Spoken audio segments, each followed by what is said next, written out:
Dios les bendiga, soy el obispo Hugo Alfonso Montesinos.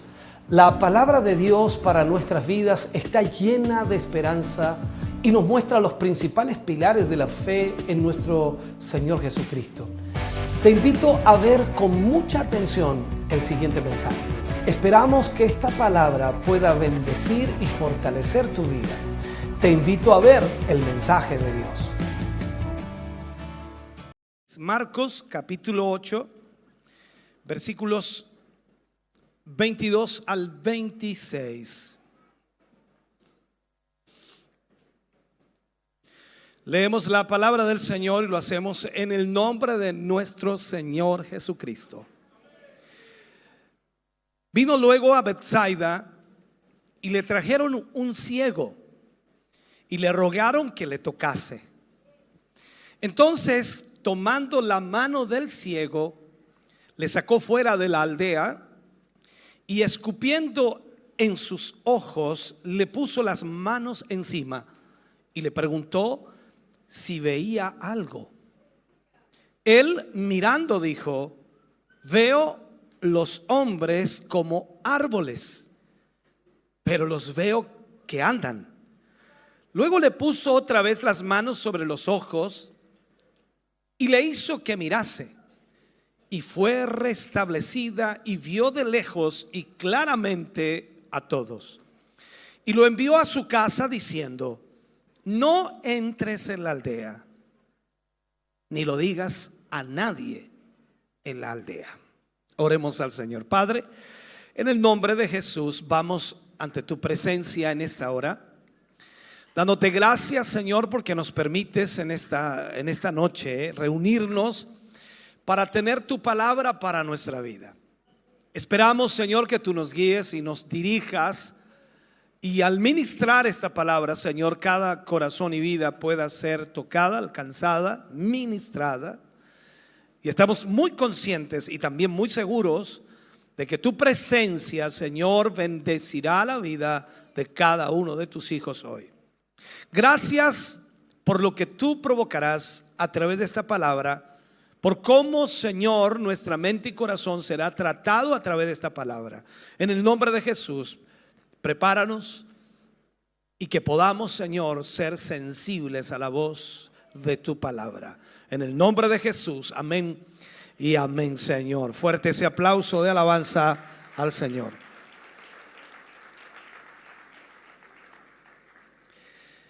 Puede sentarse, Dios le bendiga. Vamos a hablar entonces hoy de los milagros de Jesús, la lección número 24, y hablaremos, por supuesto, de el ciego de Betsaida. La ceguera era, y por supuesto es todavía, una de las grandes desgracias en el Oriente. Es muy común en el Oriente ver personas ciegas, más que en cualquier otro lugar del mundo. La causa era en realidad en parte por la oftalmia, que sería la palabra correcta, que es una inflamación de las estructuras profundas del ojo, y en parte también por el deslumbramiento despiadado que produce el sol en esa zona del mundo. Causas que por supuesto se veían seriamente agravadas por el hecho de que no se sabía lo suficiente, sobre todo en ese tiempo, no se sabía lo suficiente acerca de la higiene o la limpieza, en este caso de los ojos, por lo que era muy normal ver personas con los ojos lagañosos, llenos de moscas, y naturalmente esto hacía que se extendiera la infección muy fácilmente, convirtiendo en ceguera, y literalmente se convertía en una plaga. Jesús en esta historia está nuevamente en Galilea, y concretamente en Betsaida, la ciudad de Andrés y Pedro, siendo quizás esta la razón por la que Cristo, por supuesto, pasó allí y también hizo muchos milagros en ese lugar. Sin embargo, las personas que vivían en esa ciudad permanecían lamentablemente en una incredulidad, razón por la que el Señor anunció un juicio especialmente severo sobre ella. Recordemos allí en Mateo capítulo 11, versículos 21 al 24, cuando dice: ay de ti, Corazín, ay de ti, Betsaida, porque si en Tiro y en Sidón se hubieran hecho los milagros que han sido hechos en vosotros, tiempo ha que se hubieran ya arrepentido en cilicio y en ceniza. Por tanto os digo que en el día del juicio será más tolerable el castigo para Tiro y para Sidón que para vosotras. Y tú, Capernaum, dice, que eres levantada hasta el cielo, hasta el Hades serás abatida. Porque si en Sodoma se hubieran hecho los milagros que han sido hechos en ti, habría permanecido hasta el día de hoy. Por tanto os digo que en el día del juicio será más tolerable el castigo para la tierra de Sodoma que para ti. Mire lo que dice aquí. Increíble. Ahora, miremos esto. En estas ciudades Jesús predicó y fervorosamente lo hizo y realizó numerosos milagros. Pero en lugar de arrepentirse, en lugar de creer, en lugar de reconocer sus pecados, la gente persistió en el pecado. Ahora, la pregunta sería: ¿cuál fue el pecado? Sin duda, la incredulidad. La incredulidad es pecado, ¿sabía usted eso? Estas dos ciudades no creyeron que Jesús era el Cristo, no creyeron que el Señor era el Mesías, el que vendría a rescatar a Israel. Entonces, de esto podemos aprender algunas cosas. Primero, que la incredulidad arrastra a una persona a sufrir la justa ira de Dios. Esto tenemos que grabarlo muy bien en nuestra mente y corazón. O sea, la incredulidad arrastra a una persona a sufrir la justa ira de Dios. Y permítame repetirlo una tercera vez. Siento que alguien necesita entender esto. La incredulidad arrastra a una persona a sufrir la justa ira de Dios. Lo segundo que aprendemos aquí es que mientras mayor luz de Dios se reciba, mayor la condenación cuando se rechaza esa luz de Dios. En la condenación existen grados de castigo, y eso es lo tercero que aprendemos, porque es conforme a la severidad de las faltas cometidas. O sea, depende cuáles son las faltas que nosotros cometamos, así va a ser entonces los grados de castigo que tendremos. Cuando miramos esta historia, luego de que el Señor Jesús reconviene, o como decimos nosotros, critica, o más bien lanza estas palabras de juicio sobre Corazín, sobre Betsaida, Jesús pasa también a reconvenir a Capernaum. Pocas ciudades han sido tan favorecidas como Capernaum, siendo la ciudad, por supuesto, de alguna forma de Jesús, donde Él realizó los más extraordinarios milagros, los cuales eran prueba irrefutable de que Él era el Mesías, el Cristo, el que restauraría a Israel. Ahora, Él dice de esta manera: si en Sodoma, la ciudad que fue castigada con fuego a causa de su inmoralidad, recordamos a Sodoma, si Sodoma se hubieran hecho los milagros que se hicieron en Capernaum, los habitantes de Sodoma se habrían arrepentido de su inmoralidad y habría sido librada del terrible castigo del fuego. Eso es lo que está diciendo Jesús. Y esto no es un asunto de hipótesis.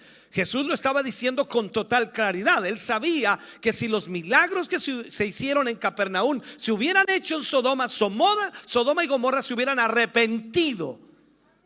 Algo interesante, muy interesante, es que alrededor del mar de Galilea existían 4 ciudades importantes. Cuando vamos a la historia, estaba Corazín, estaba Betsaida, estaba Capernaum y también estaba, por supuesto, Tiberias. Y Jesús pronunció un juicio para 3 de estas 4 ciudades. O sea, una sola se escapó del juicio que Dios pronunció, que Jesús pronunció hacia estas ciudades.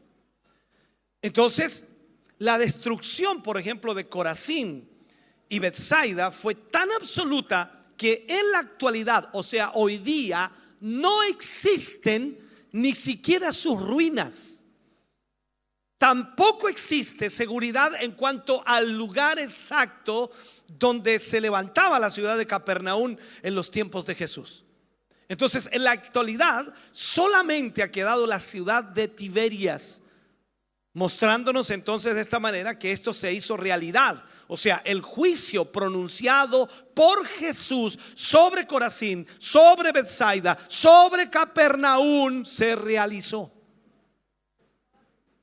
Esto tendríamos que decirlo con una exclamación: con Dios no se puede jugar, amigo. Dios es celoso, por lo tanto con Dios no se puede jugar. Entonces aquí tenemos que tener mucho cuidado nosotros con la incredulidad. Este pecado ha llevado a muchos a la condenación eterna. Y por supuesto seguirá haciéndolo de esta misma manera. La incredulidad es el pecado más grande que existe en la sociedad de hoy. Y la única manera de librarse de el juicio venidero es recibiendo a Jesús como el único y suficiente Salvador. Reconocer en Jesús al Mesías de Israel es a la vez tan sencillo que hasta un niño lo puede hacer. Y al mismo tiempo, si lo agregamos, es tan complicado que ni aun los sabios más grandes lo pueden imaginar.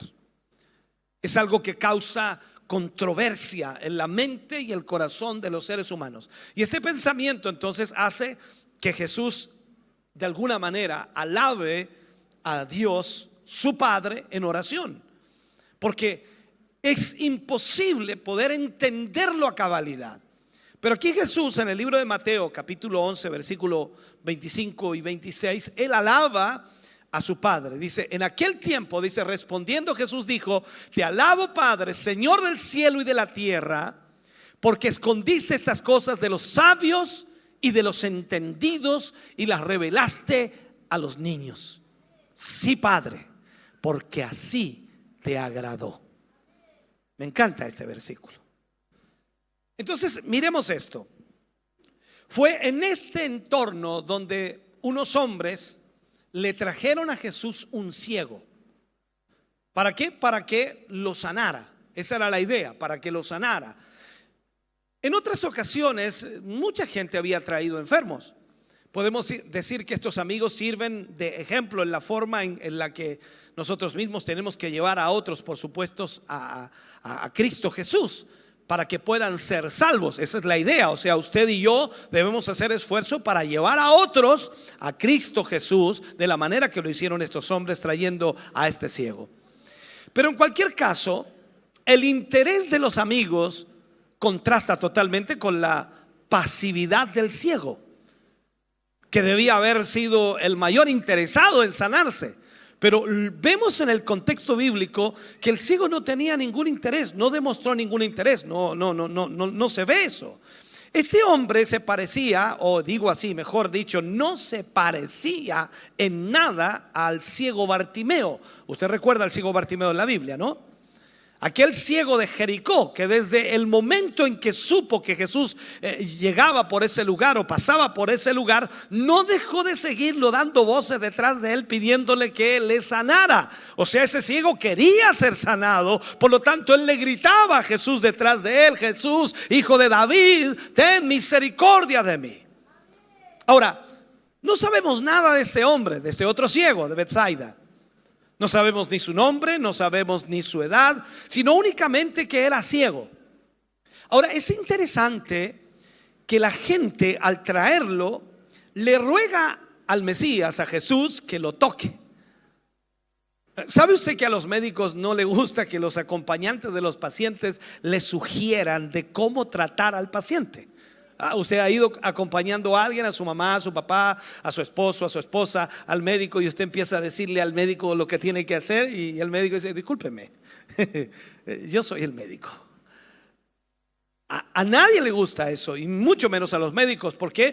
Porque ellos estudiaron, pasaron años estudiando para poder ver y descifrar alguna enfermedad. Pero Jesús de Nazaret no se enoja aquí cuando ellos le dicen a Jesús lo que hiciera, pero les deja claro que Él sabe cuál es, por supuesto, la mejor manera de tratar esta enfermedad. Recordemos entonces que Jesús sanó a varios ciegos, aparecen registrados en la Biblia, y a todos los sanó de una manera diferente, absolutamente a todos. ¿Qué hace Jesús aquí? Si miramos en Marcos capítulo 8 versículo 23, dice: entonces, tomando la mano del ciego, le sacó de la aldea y escupiendo en sus ojos, le puso las manos encima y le preguntó si veía algo. ¿Qué hizo primero? Lo sacó de la aldea. O sea, no quería primero que los curiosos incrédulos vieran y se mofaran de lo que Él iba a hacer. Mira, esto es importante. Tenemos que aprender esto de Jesús, porque nosotros, claro, hacemos noches de milagros y ojalá le pidiéramos a todos los incrédulos que salieran un rato afuera. Salgan los incrédulos y quédense solamente los que creen, para que oremos y ocurran milagros. Y así nadie está criticando, dice: pasó o no pasó, se sanó o no se sanó. ¿Viste? Yo sabía que nos iba a sanar. ¿Viste? ¿Te fijas? Como que vamos a hacer eso en la noche de milagros, ¿cierto? Capaz que me quede solo.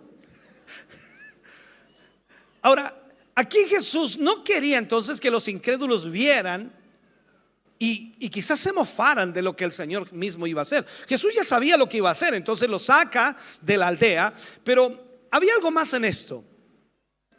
Si esa fuera la única razón, hubiera sido suficiente, por supuesto, para haber entrado en una de las casas, no sé si me entiende, y en realidad utilizar el método que iba a usar con este ciego.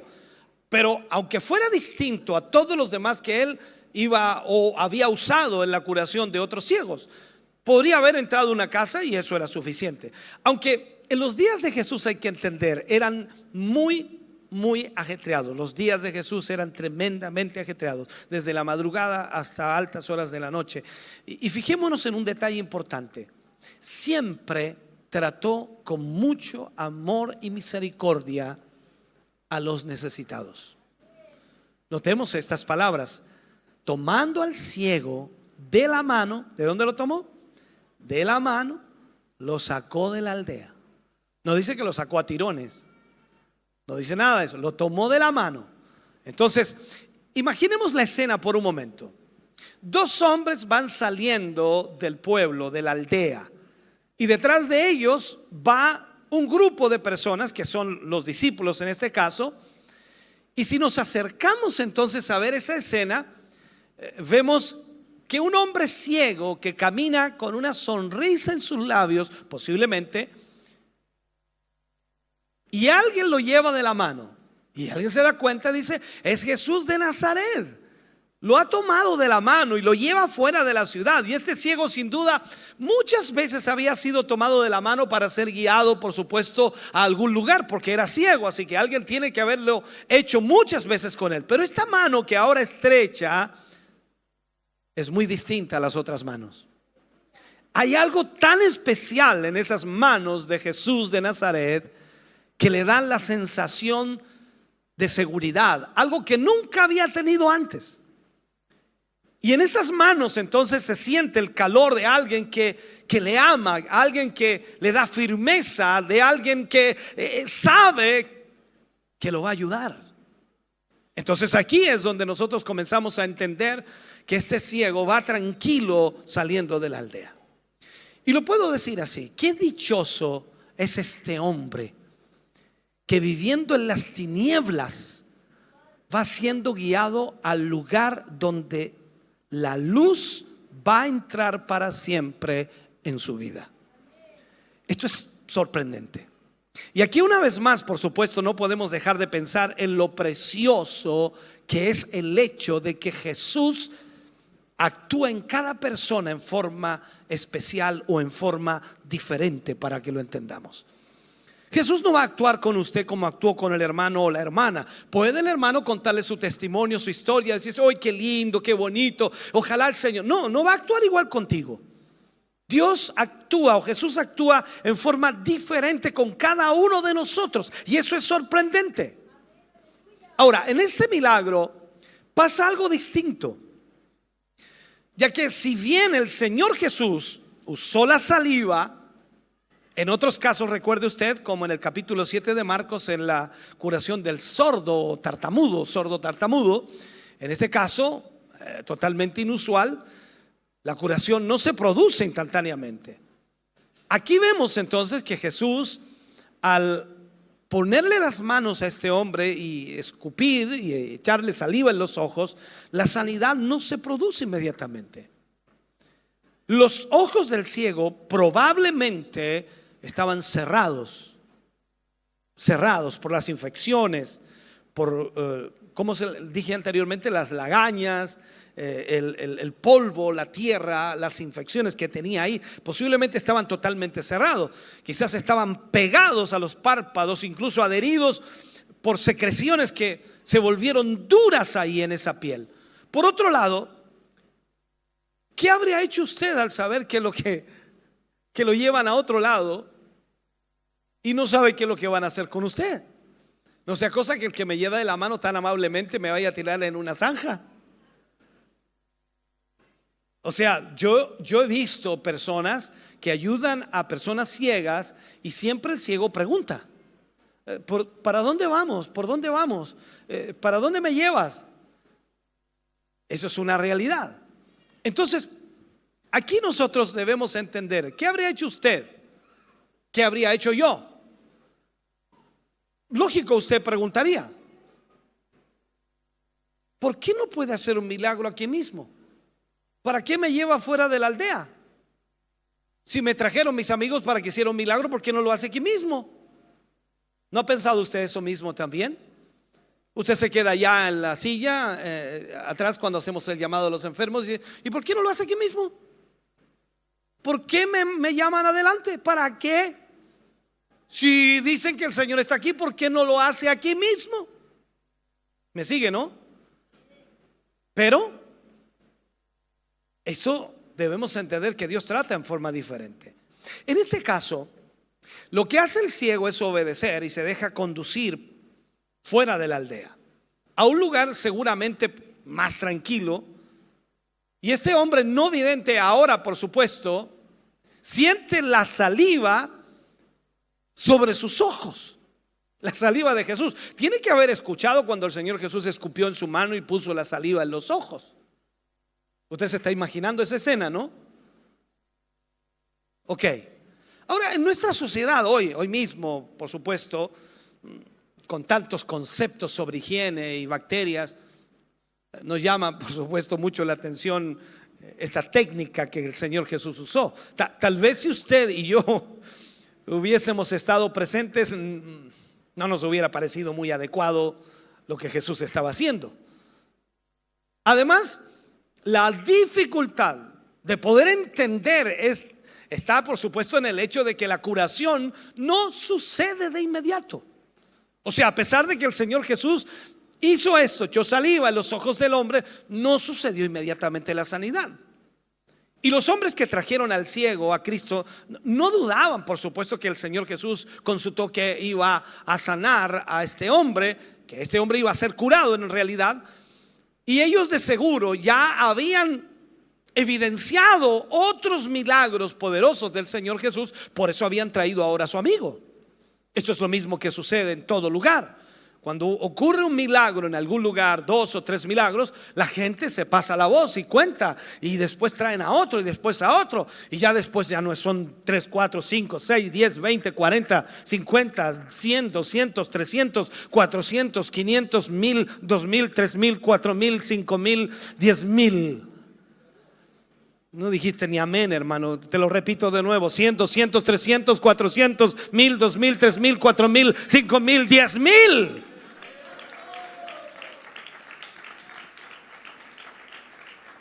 Entonces vemos aquí que ni aún con la fe de los amigos, el ciego mismo no demostró ese deseo intenso o expectativa por la cura que otros ciegos habían tenido.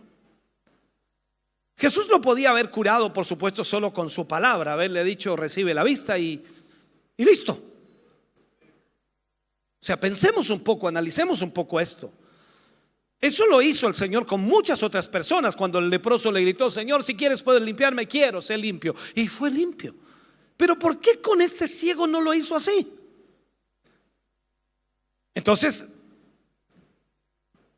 lo que hizo Jesús aquí fue ayudar la fe de este hombre.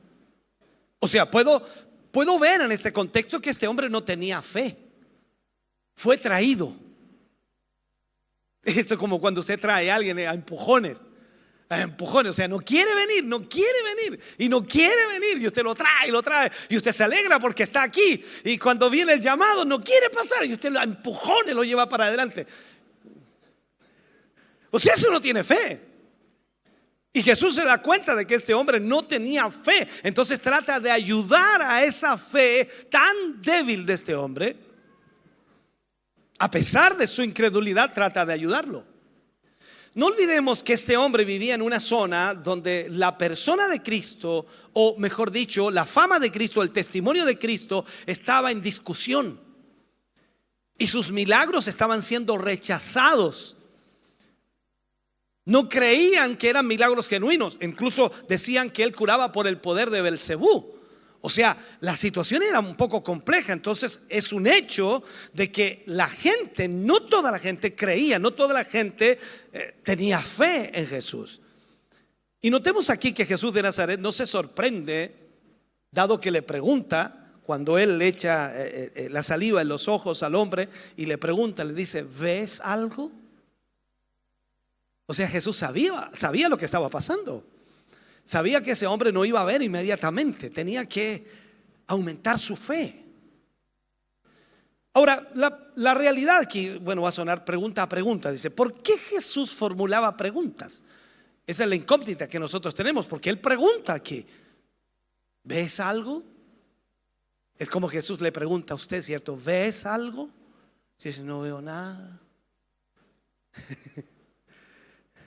Entonces Jesús siempre formula diferentes preguntas para responder a diferentes situaciones y al mismo tiempo provocar diferentes reacciones. La pregunta es un instrumento que podemos usar para crear puentes entre las personas, sobre todo a las que queremos, por supuesto, bendecir y edificar. Ahora, si queremos aportar algún tipo de influencia, esa influencia edificante, esa influencia que bendice, entonces debemos en primer lugar tratar de conocer no solo lo que el otro sabe a nivel intelectual, sino indagar qué apertura tiene a nivel emocional, ya que no hablaremos de la misma forma a todas las personas, porque dependerá de su contexto y de su situación o de su problema, de su experiencia de vida. Entonces las necesidades son diferentes en cada persona. La formación es diferente en cada persona. En otros aspectos, por lo que antes nosotros vemos aquí, si nos adentramos en conversaciones profundas con las personas, necesitamos saber cuál es la situación de la persona. Entonces, por eso Jesús hace preguntas, y lo vemos en todos los evangelios que Jesús normalmente hace preguntas.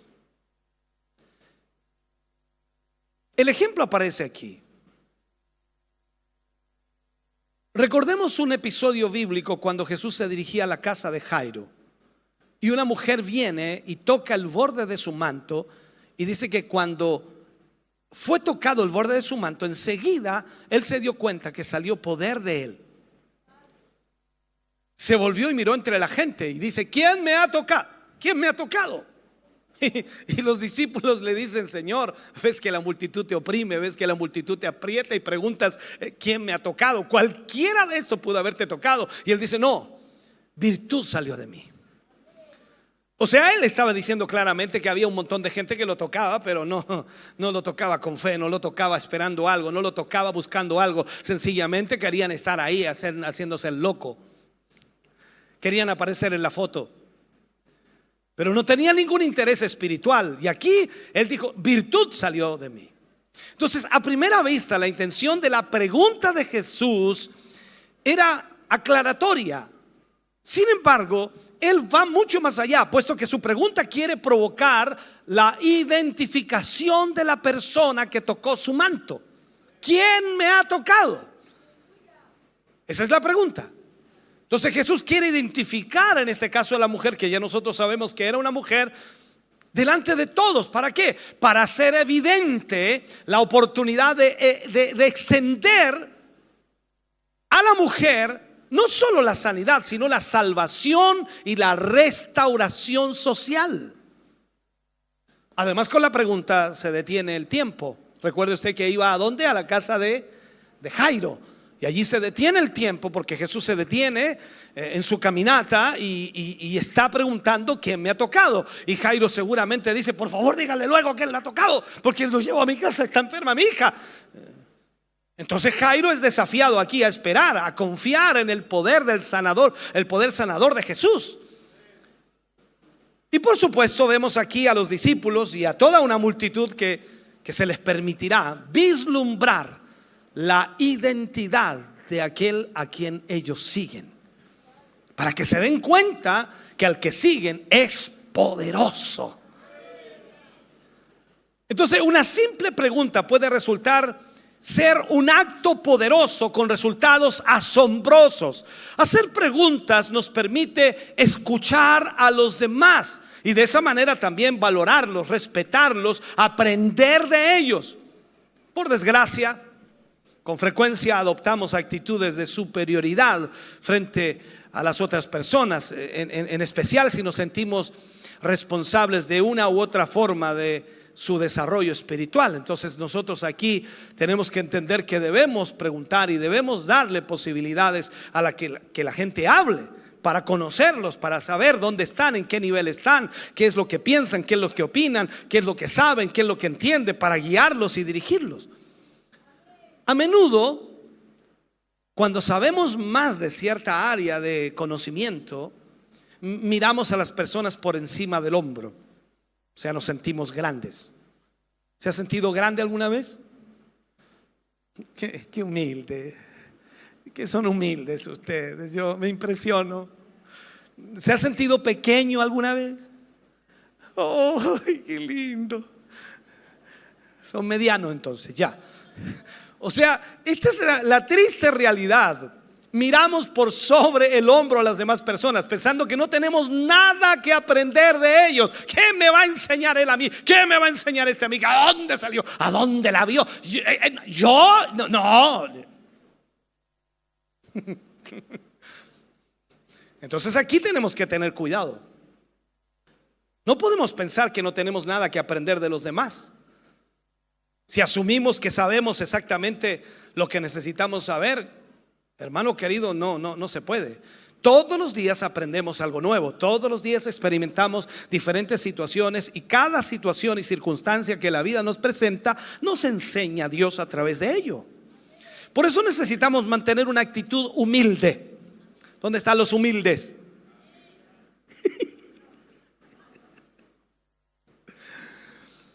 Con más razón entonces hay que recordar de dónde vinimos.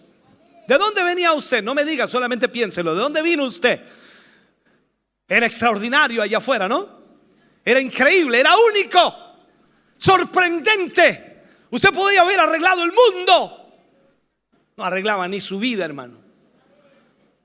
Entonces tenemos que recordar de dónde vinimos. Hemos sido rescatados del pecado. Aquí, ¿cuánto levanta la mano? Dice: yo era ese. Yo estaba perdido, sin esperanza, no tenía ninguna esperanza. El Señor me rescató, Él me libertó. Entonces hoy día nosotros seguimos un camino de santificación continua, constantemente. Esto no termina aquí, ni termina con el discipulado, ni termina con la clase tanto, ni termina con el tema tanto. No, eso no termina, es continuo. Mientras estemos sobre esta tierra, nosotros debemos continuar santificando nuestra vida espiritual. Por tanto, debemos mostrar entonces a otros el mismo amor y compasión que Dios nos ha mostrado a nosotros. O sea, ¿cómo no voy a perdonar a mi hermano si el Señor me ha perdonado 1800 veces? ¿Cómo no voy a amar a mi hermano si Él me ama a pesar de lo que soy? ¿Sí o no? Me siguen eso, ¿no? Entonces usted mira a su lado y dice: este hermano lo amo. Cuesta a veces decir eso, pero hay que hacerlo, hermano. Amén. Usted no tiene que amar a los que le aman a usted. Usted debe amar a todos, incluso a los que le odian. Dice: debemos amar a nuestro enemigo. ¿Vino su enemigo hoy día? ¿Vino su enemigo hoy día? Entonces tiene que amarlo. Yo dije, ya hablé recién, las preguntas ayudan a conocer a las personas.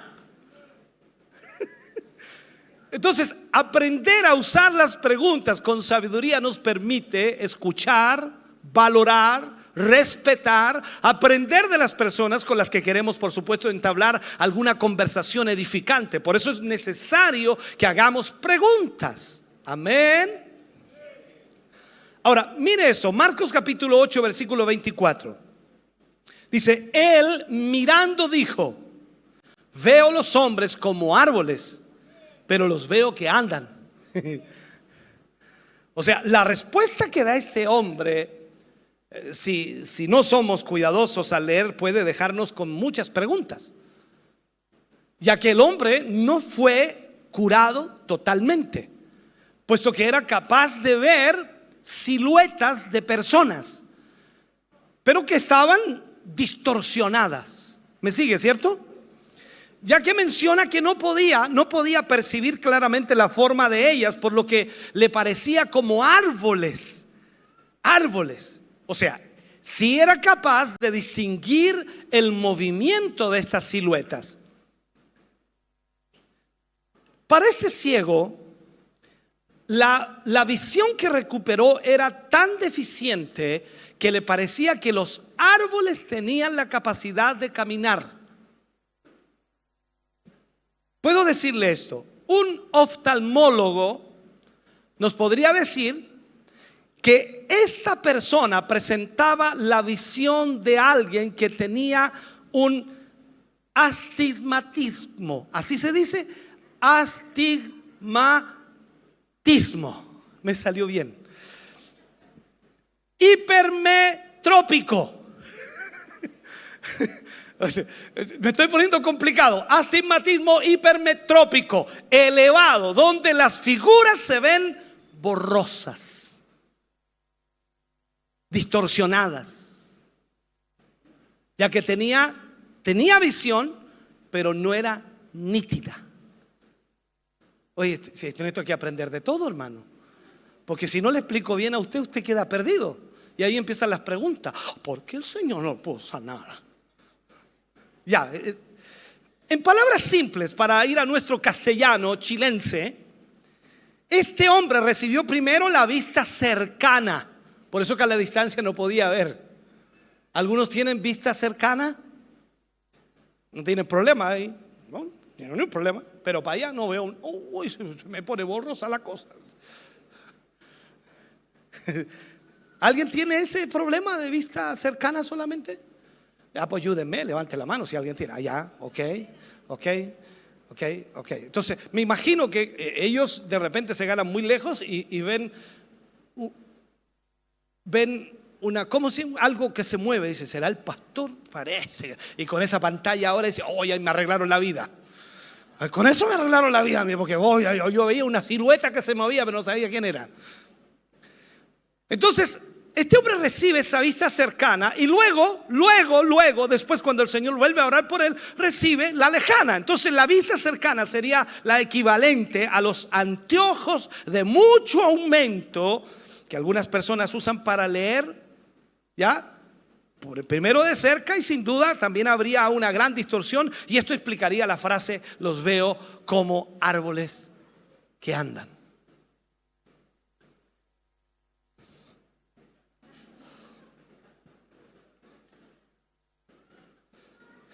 Yo veo ahí atrás, pero no tengo idea quién es. Hola hermano Ezequiel, ¿cómo está? O sea, esa es la realidad.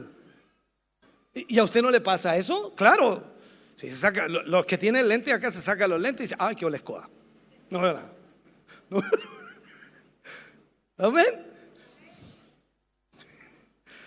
Ahora, es indudable, hermano querido, que la imagen de un hombre es distinta a la de un árbol común. Es un hecho.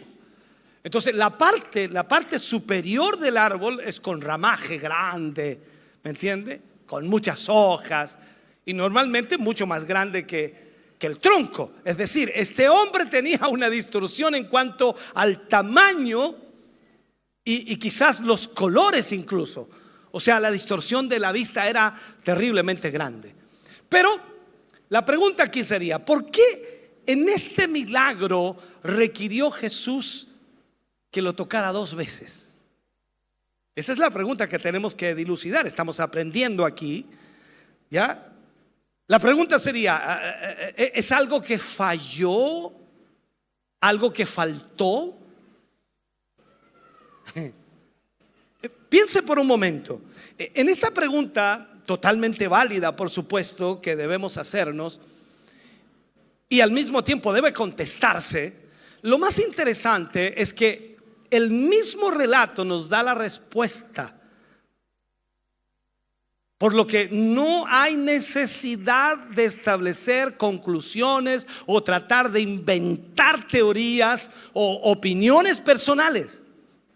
La clave y el gran mensaje que nos da este milagro está frente a nosotros al leer con mucho cuidado la escritura.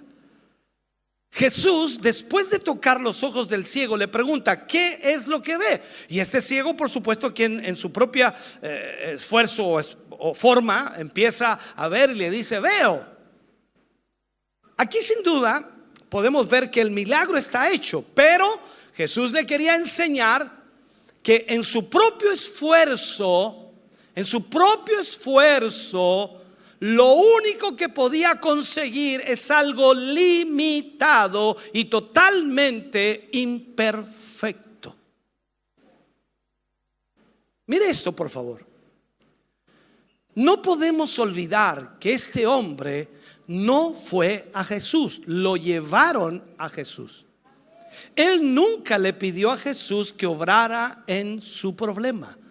Fueron sus amigos. ¿Me está siguiendo?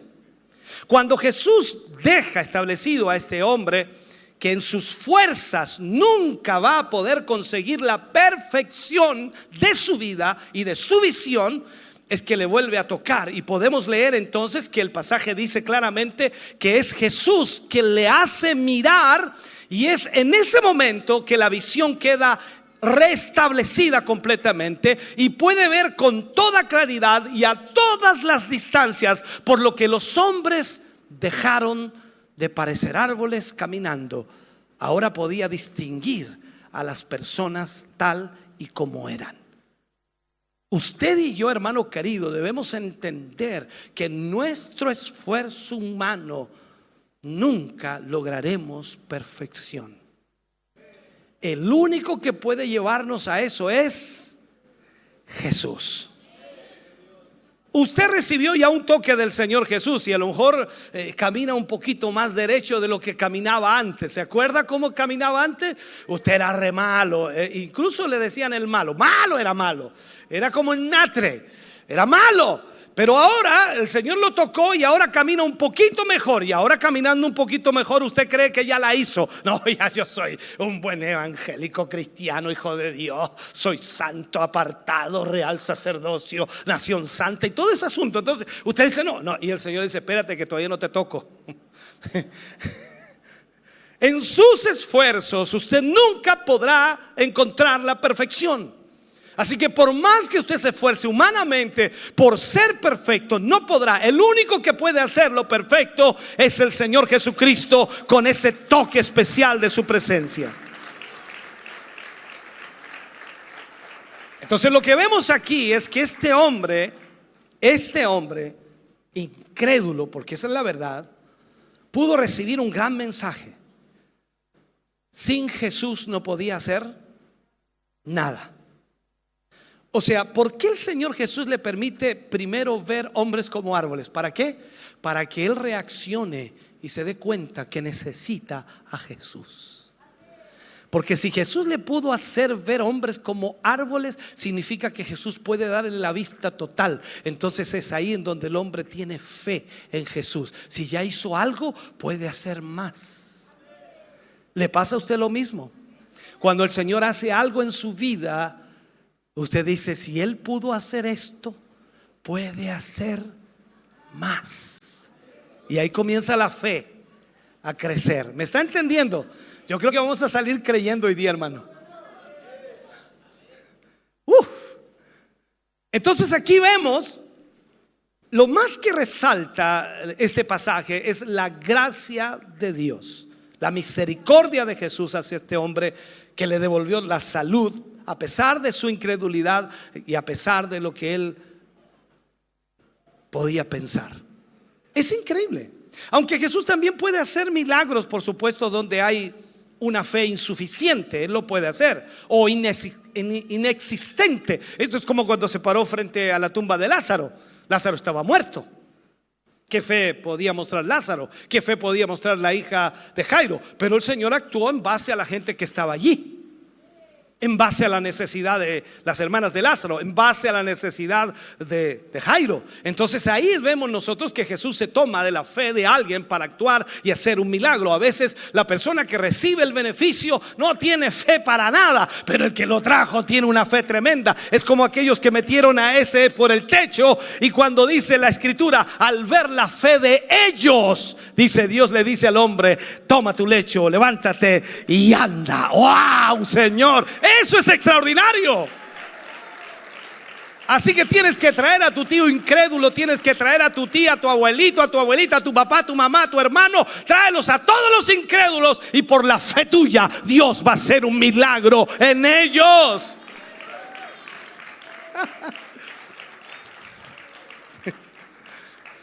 Ahora, la palabra siempre nos advierte cosas. Cuando usted va al libro de Hebreos capítulo 11 versículo 6 dice, pero sin fe es imposible agradar a Dios, porque es necesario que el que se acerca a Dios crea que le hay y que es galardonador de los que le buscan. Cuando habla de galardón, habla en realidad de cubrir la necesidad, más que un galardón, un premio, un trofeo.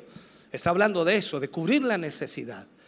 Entonces, había algo de eficiencia en la fe del ciego, que resultó en el retraso de su sanación. Entonces, como el hombre no tenía fe, lo que Jesús hace es que el hombre adquiera fe, que confíe, que crea. Por eso hace lodo, o no lodo, perdón, le echa saliva en sus ojos. Y en ese sentido, el hombre adquiere fe. Aquí no podemos hacer la pregunta, o tal vez le faltó poder a Jesús. No tiene nada que ver en eso. No era falta de poder por parte de Jesús. Tal vez el Señor estaba acomodando, ¿cómo llamarle esto? Si lo podemos explicar, acomodando la velocidad a la que actuaba su poder por la lentitud de la fe de este hombre. Jesús quería que este hombre se diera cuenta del poder que tenía Jesús como persona, ¿ya? y al mismo tiempo quería que se diera cuenta el poder que él tenía como persona.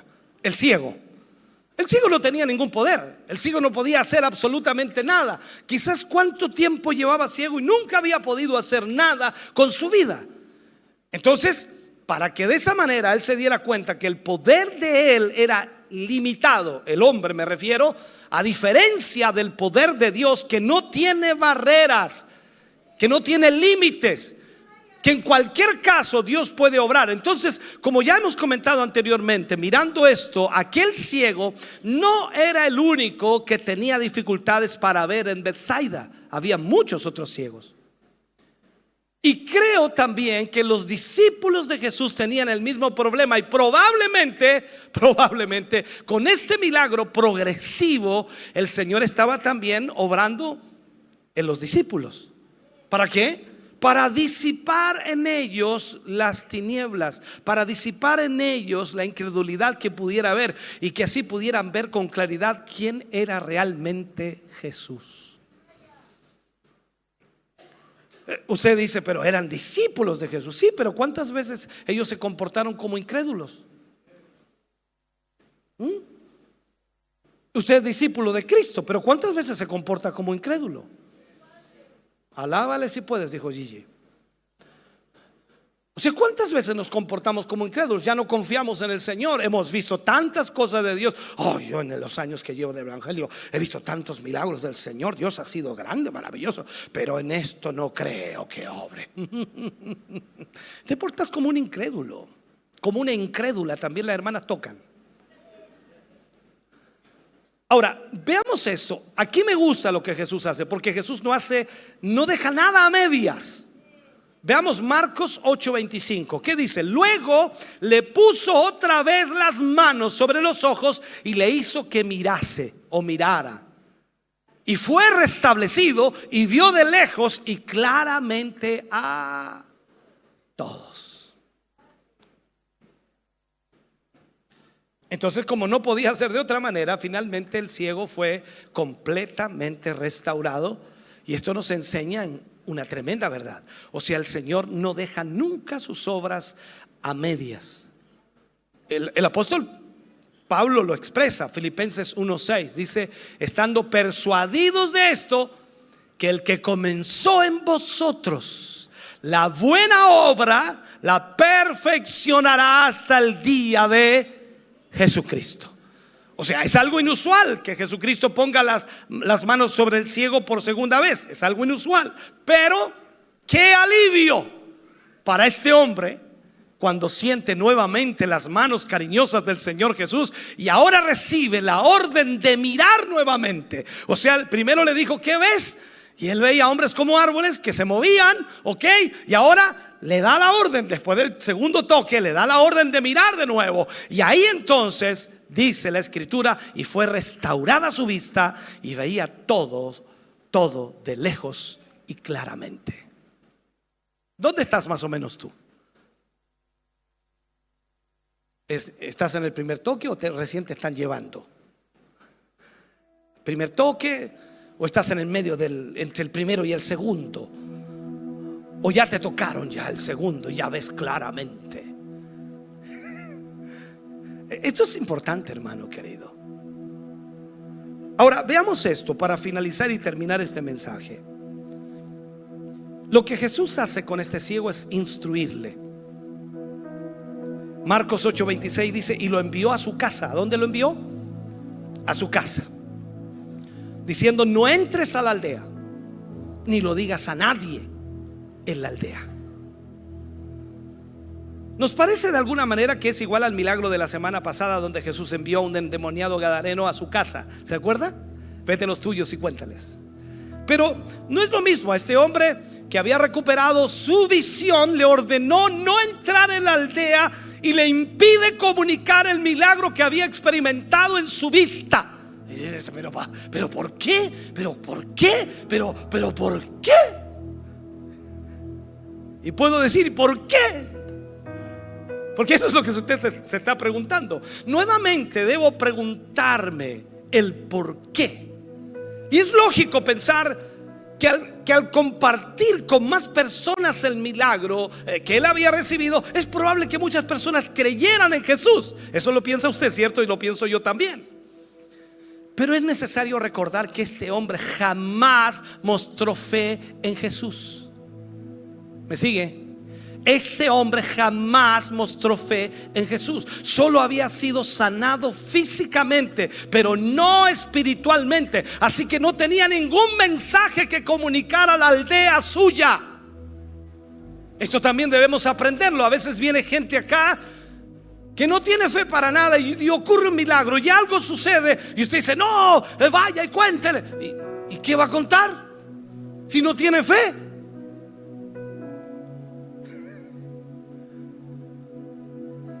Solo podía decir que Jesús le había quitado esa carga que tenía físicamente, le había quitado la ceguera y nada más.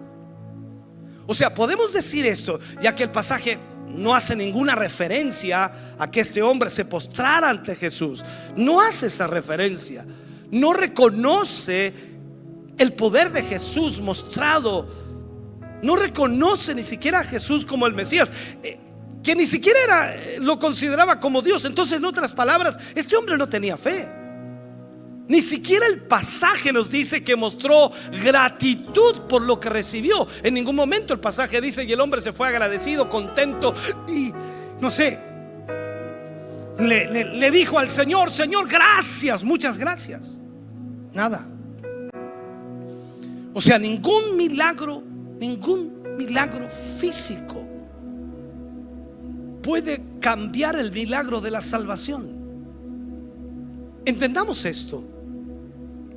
Por ello Jesús entonces le dice que Betsaida era dura de corazón y que sería enjuiciada severamente, ya que a pesar de ver el poder de Jesús mostrado a través de los milagros, mostrando que era Dios, Betsaida decidió no creer.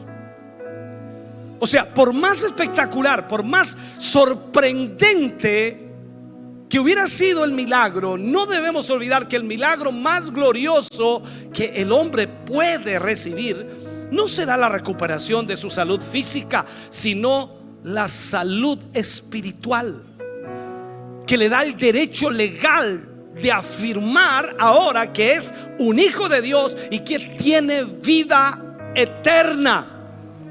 Ya sea cojo, manco, ciego, ya sea con cualquier enfermedad en su cuerpo, pero tiene vida eterna, tiene salvación. Los milagros no dan salvación. Son hermosos, maravillosos, muestran el poder de Dios, la misericordia de Dios, pero no dan salvación. Si Dios en su gracia muestra su poder en la curación física de una persona, por favor no le diga que es salvo. Si alguien es sanado en la noche de milagros, usted no puede decirle ahora es salvo porque el Señor lo sanó. No, él tiene que reconocer que es pecador y reconocer que solo Jesucristo puede salvarlo.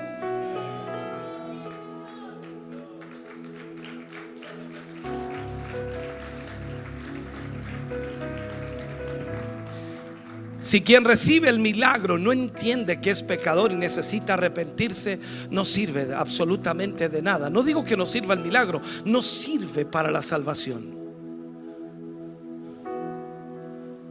Jesús, hermano querido, es mucho más de alguien que les hace la vida fácil a las personas. Jesús es más que aquel que evita el dolor al devolver la salud física a alguien. Jesús quiere ser el Salvador, el Señor de nuestras vidas. Él puede y tiene todo el poder para sanar, para hacer milagros, pero está mucho más interesado en salvar al pecador. Por lo tanto, cuando vemos estos milagros y los analizamos y profundizamos, nos damos cuenta que todo tiene un porqué y un para qué. Hoy vemos que Jesús hizo un milagro en una persona que no tenía fe, que era incrédulo, que ni siquiera pidió ser sanado. Y esas cosas suelen suceder muchas veces. A veces tú pasas con una necesidad tan grande pidiéndole al Señor ser sanado y no te sana a ti, y pasa otro que viene por mono, disculpa lo que digo, y el Señor lo sana y no lo vemos nunca más.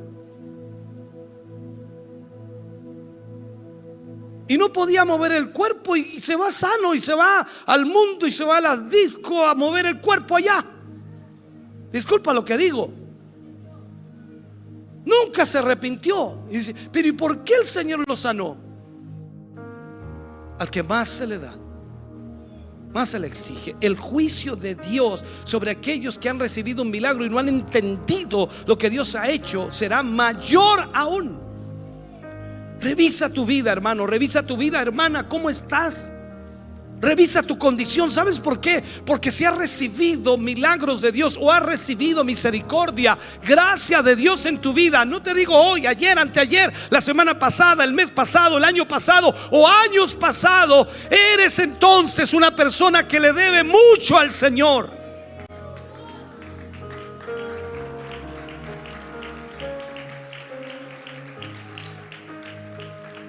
Ponte de pie, por favor, en esta hora. Ponte de pie. Hoy más que nunca necesitamos comprender que el Señor es un Dios de milagros. Pero como siempre digo yo, el milagro más grande que el Señor puede hacer es la salvación de un alma. Él lo dijo. ¿De qué le sirve al hombre? ¿De qué le sirve al hombre entrar en la vida sano si perdiera todo su cuerpo en el infierno, o si su alma se pierde? Es preferible entrar en la vida, habla del cielo, cojo, manco, ciego, pero vida eterna. Hermano, tú y yo tenemos mucho que aprender de parte de Dios, y cada día vamos a ser enfrentados a diferentes realidades en nuestra vida. Porque cuando leemos la palabra, Él nos enseña lo que debemos hacer. Yo no sé en qué lugar estás, en qué nivel estás, cuánto crees en Dios, cuánto confías en Él. No lo sé, no tengo idea los problemas que estás enfrentando o viviendo. Cada uno tenemos nuestra propia realidad, nuestros propios conflictos, y de verdad a veces son muy difíciles. Pero mi fe, su fe, no puede flaquear. Sin fe es imposible agradar a Dios. Si tú y yo no tenemos la fe suficiente en el Señor, entonces tampoco podremos recibir de parte de Él el beneficio, la bendición de ser sostenidos, fortalecidos, animados, levantados, restaurados. ¿Te fijas que no he dicho nada de sanidad todavía? Porque lo que más busca la gente hoy es un milagro, sanidad física. Pero el Señor quiere sanar el corazón, porque allí está todo lo más importante. Cuando tú y yo entendemos quién es Jesús en nuestra vida y para nuestra vida, entonces allí todos los cambios suceden. Yo espero que esta palabra abra tu mente y tu corazón y te haga ver que Jesús ha sido bueno contigo, que Él te ha amado más allá de lo que tú imaginas, y que aún a pesar de lo que vives y experimentas, Dios sigue teniendo amor y gracia sobre ti. Su amor excede a todo conocimiento humano. Este es el tiempo en donde tú y yo debemos analizar nuestra vida con Dios. Gracias, Señor. Estamos contentos de que hayas visto y escuchado este mensaje. Creo con todo mi corazón que Dios le ha bendecido. Quiero invitarles a suscribirse a mis redes sociales, donde tenemos contenido que le ayudará a alimentar su vida espiritual.